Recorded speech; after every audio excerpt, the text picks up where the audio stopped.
As I record this today, it is the state funeral of Her Majesty the Queen Elizabeth II. Long live the King, I suppose, is the appropriate thing as we look forward.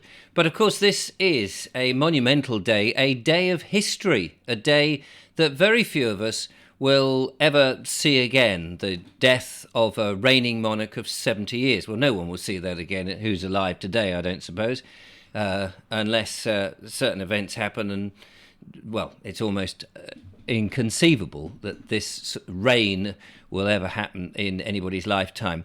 But it's a historic event. We've lived through a number of historic events recently.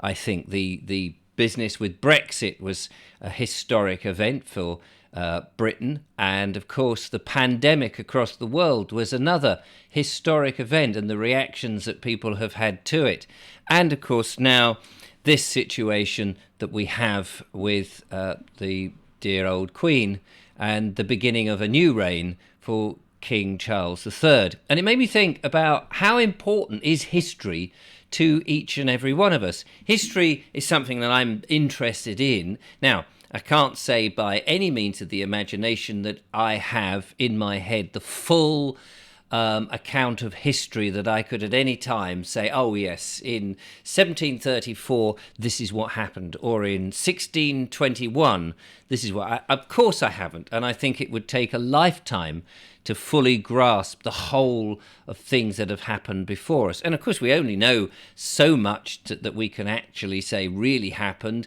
since it was written down. We have archaeological evidence, so we can know that there is definitely a body in the ground and it most likely died of this, and that they may well have been the other, and they had these trinkets with them, which suggests this history. But of course we don't know for sure, I suppose, although we can be pretty certain, not being an archaeological student or a master of that or studied it in huge degrees. I don't know how certain any of this stuff is. I mean, the things that have been written down, we don't really know how true it is. People these days talk of their truth, don't they? And their truth is going to be different to somebody else's truth. What is true anyway?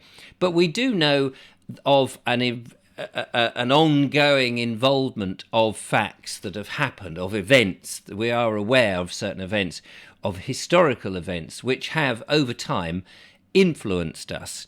And so that is certain. But I wonder of how much interest it is to each and every one of us. It seems to me that some people are really interested in history and understand that you learn so much about yourself and the current situation from the way that humans have behaved in the past, in the way they've dealt with things. They may have dressed differently, they may not have had such modern technology or gadgets or toys or all the other things, but in essence they had a language, they had an understanding, they had a philosophy, and they dealt with things, I think, pretty much in a similar way, bearing in mind the different circumstances and times they were living on. But I think the human condition hasn't really changed that much until you get back into, very much the sort of Stone Age period as the brain and everything is developing. But some people are interested in that and can see that, and some people it doesn't seem to have touched at all, that they live constantly in the present. I mean, they do live in the past, but it's more the immediate past, the past of sharing a photograph on social media, or getting annoyed with somebody's tweet from a year ago, or that sort of thing. The other thing that people, of course, are quite fascinated in is their own ancestry. They look back at their family and they work out their lineage, and they find it absolutely amazing that somehow by going back through, 23 different stages, they have some connection to royalty, or a lord so-and-so. And many a times I've had people over the times I've been doing my show and talking about history or going to places when I've been doing the Bald Explorer, and people have said to me, oh, yes, I'm related to that person. And I think, what do you mean? And I'll be walking perhaps around a big country estate, and they say, oh, yes, I'm related to Lord Snow and Snot. And you think, oh, are you? Why have you not got the property then? Why has that not been given to you? Why do you know them? Do you talk to them? Oh no, I'm on the sort of fast string end of the thing. Nobody knows who I. They don't know I exist. And I said, what would happen if you got in touch with these people? If you got in touch with Lord Grey Snot, whatever his name I just said a few minutes ago, would they know? And so I do find it very strange that people do go back and they look at their lineage, because I really haven't. I can't do much on my mother's side because my mother was basically an orphan, and I can't do much on my father's side otherwise because I think my great-grandfather, there's a sort of mystery about who he was and where he came from. And so I've never really pried back to see my lineage. I know that I was born in this country, and I know my parents and grandparents were born in this country. And so I feel myself, at least with 3 generations, if not 4 generations, being completely English. And I know my mother and her mother was English, but we know nothing about my mother's father. So there may be something else in there. And so my history, my personal history ends up. But some people are really fascinated. And I suppose what I want to know is, so what? What do you do if you're somebody who does this ancestry stuff and you go back and you find it? How does it help you? Does it make you understand who you are? And does it change you? Has it done anything? Has it enriched your life to know that perhaps on the long distance side that you are a mate of I don't know, Queen Elizabeth I, for example, that somehow you've got back? Has that really helped or hindered you or understood, or is it just one of those things that you like to sort of share on social media and go, oh, well, I'm related to Elizabeth I, But are you in any way related to Elizabeth II? That's the thing. And then there is this sort of so many degrees that you can actually get yourself by working on association, I think, and related to other people. But is it a natural bloodline or is it not? And what benefit does it have you? So it's interesting how people perceive history, the history of the world, the history of their own life. Are you somebody that looks back and learns from it? I mean, we all presumably, if you say were an allotment holder and you were growing things in your garden and it didn't work out, you would look back at the short term and go, well, it didn't work last year because of the weather, and you may have taken notes. As I mentioned in one of these before, I keep a journal, and so sometimes I'll look back, but very often I don't look back.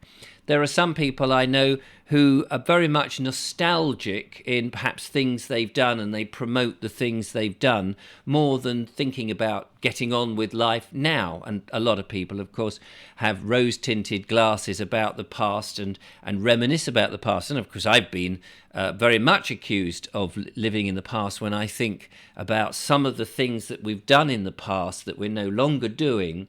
And I think that we're missing out, and I often use the phrase, we've thrown the baby out with the bathwater, by looking back. And I think that's so much the case, and I've got more to say on that in another chinwag down the line when I've fully sort of mastered this philosophy that I'm working on. But I think that there is an element that people do look back to think about, but do they take those things that, if you're, say, like me, looking back in the past and thinking, well, actually there was a certain element or many elements in the past that we have, but because we're in this modern age and we think about progressing all the time, it's almost frowned upon to look back and consider those things, because we're always told, oh, but in the past, people died young, there was huge infant mortality, people didn't have penicillin, for example, we didn't have the medical things, we didn't have vehicles, you couldn't travel around the world so easily, the poor were absolutely destitute, whereas at least nowadays the poor can have Sky Television and Netflix and big massive cars and things, and yet they're still apparently poor, so I never quite understand that. But so how is the past and history and events of history, how are they important to you, and do they shape you, or is it just mild interest? Are you not interested at all in any shape or form? Be interested to know. Try and get a collective answer on all this and get a shape of what people think about those events in the past. We all, of course, have our own personal events, like the tragedy of, say, a parent dying, or the tragedy of somebody being run over and having broken their leg, or children that have obscene deformities, or I'm using very graphic descriptions here and real tragic things, but we have less tragic things that happen to us that influence us. For example, our first love. A lot of people remember their very first love, and sometimes they can't get over it, and nobody else will do. Or they can't get over a partner that they've met who has gone. So the past does hang about in us. We may not necessarily think of it as history as such, but of course it is. It's our own personal history. So I'm curious, how much are you sitting in the past or thinking about the past or the history of the nation and its own history, and how does that shape you? And how much are you moving forward? And as you get older, here's another thing. I mean, I'm approaching, I suppose, a different age in my life, and it would be interesting to hear from people who are older than me. Do you get to a point when, as you get older, that actually you're not so much looking forward to the future? You're not so much not looking forward to it as in anticipating enjoyment. I mean, just not thinking about it, not considering what's going to happen. You're just going to sort of carry on until you drop dead. And do you, as you get old, do you just sort of relive the past? Is that a good thing, or is that a bad thing? Or should we just be going, well, I'm just going to carry on until the good Lord sweeps down and ceases my heart beating? I'd be interested in your point of view. What about history? Your history, the history of the world, do you have a take on it? Or are you just somebody who says, do you know what, I don't care less what happened in the past. I'm only caring about what happens now. Be interested to hear your comments. Do write them down below. So I was talking about thinking in the previous one. Thinking. Do you use your brain? Do you think? Are you somebody who does like to think, or do you let other people do the thinking for you? We're all obviously allowing other people to do a lot of the thinking for us. We don't have to now, when we use things like phones, have to worry too much about how it's going to be sent. We don't have to stick a stamp on and wander down to the post office and get it off and then worry if it's going to be sent there. We can do that so quick. So a lot of thinking is done for us. But do you sit and cogitate? Let's find out. Dawn Talbot says, anyone for conspiracy theories? Oh, here we go. Critical thinking is taught in school. Critical thinking. Is critical thinking taught in schools? That's what I would like to be known. Or is it somebody else's philosophy being taught in school? Is it a different agenda being taught in school? I'd like to know which schools are actually teaching not conspiracy theories, which ones are actually teaching critical theory. Emerson 2112 says, what is an amazing subconscious mind? What is it? He says that without a question mark, so I'm not quite sure if it's a statement. As a statement, that would read, what is an amazing subconscious mind? Or is it a question, Emerson? I'm not quite sure what you're on about. Steve Roper says, I'm just thinking about the first time I saw you on screen. Oh, that's very kind of you. It was on a towpath, and I was most impressed with you talking to camera. I still am. Thinking from Bali. Well, thank you very much, Steve, and I'm so pleased that you are. Many days I do this sort of talking thing where I just pull out the brain cells and try and put them into some coherent speech. And I fail rapidly. In fact, most days I fail rapidly, but some days I manage to sort of get some coherent thought out and string a sentence together. So I very much appreciate you must have seen a good video that day. Peter Abraham says social media is the accepted form of keeping a digital diary, which allows others a window to look at what's going on in your world and to make a comment which isn't always kind. That's very true, I suppose. It's great for keeping in touch, doing detective work, acquiring lost photos of family and friends, which can bring joy when shared. However, it has too much of an influence on the way we communicate today, as well as our daily lives, for some of us that have become digitized. I feel we are more distanced in some way, but this is part of our social evolution, just as the invention of the telephone. We must never lose our real world, and it's important that we socialize with one another as nature intended. I think very wise words there, Peter Abraham. You've got me thinking about the telephone, and in those old days when I had a telephone at home and I was a young kid, back in the days of the dialing telephone, we had a shared line.